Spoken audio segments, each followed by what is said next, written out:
Manchester City have been targeting a move for Marc Guehi and could accelerate those plans after both Josko Gvardiol and Ruben Dias suffered injuries. But now it's being reported that Arsenal are ready to enter the race for the Crystal Palace captain.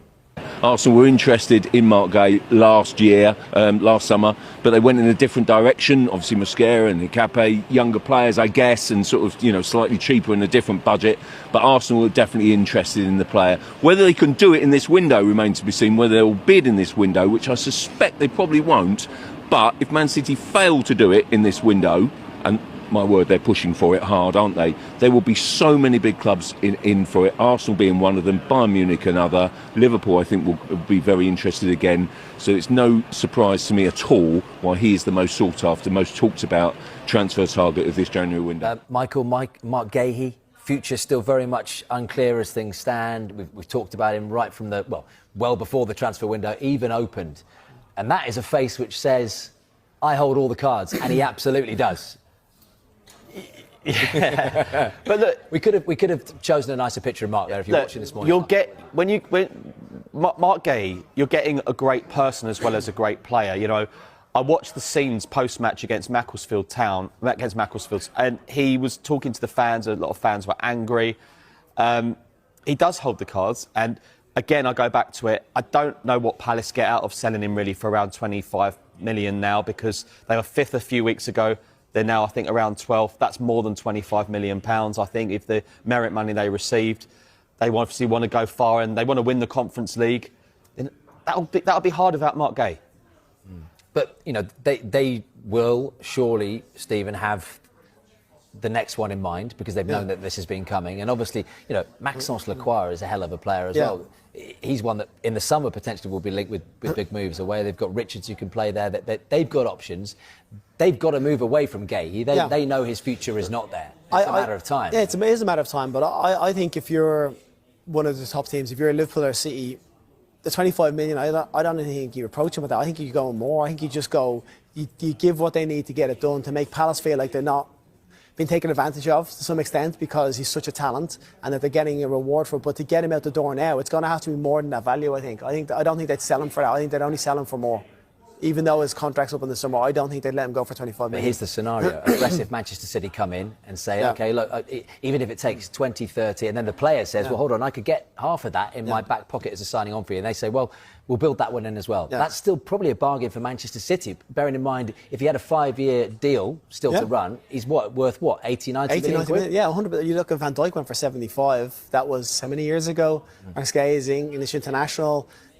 Revered throughout the league. All the top teams want him, and all the top teams feel like he's the player that can actually set them apart and push them for the title. So, it's a huge deal to try and get him through the door. So I think massively they have to go in for it. Yeah. Good work, Stephen. Thank you very much. See you again soon. Mike.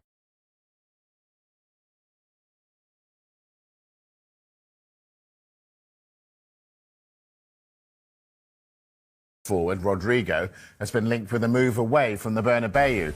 South American football expert Tim Vickery believes the Brazil international could leave Madrid if Xabi Alonso doesn't play him in his preferred position.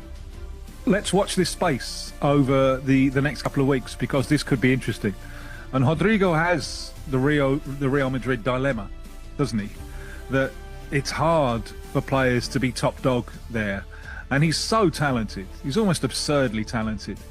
But someone has to do the hard yards. And, Jude Bellingham said last year that he considered Rodrigo the most talented of all of them and the one who has to sacrifice himself most for the side. Now, where does Xabi Alonso see him? He can play anywhere across the front line. Didn't use him very much in the Club World Cup. And when he did, wide right. Now, we know that Rodrigo doesn't really want to play wide right. He would far prefer a free role. Now, what we understand is that he is very keen on staying at Real Madrid and proving to Xabi Alonso that he can be a key part of that side. Over the next 2 weeks, if that doesn't happen, then he may start looking around. What an asset he would be. It's almost like one of those mafia films when you need to break away and start your own family, because he is so good. Yeah, he is good, and Arsenal were linked with him earlier in the window, Dharmesh. Could they go back in?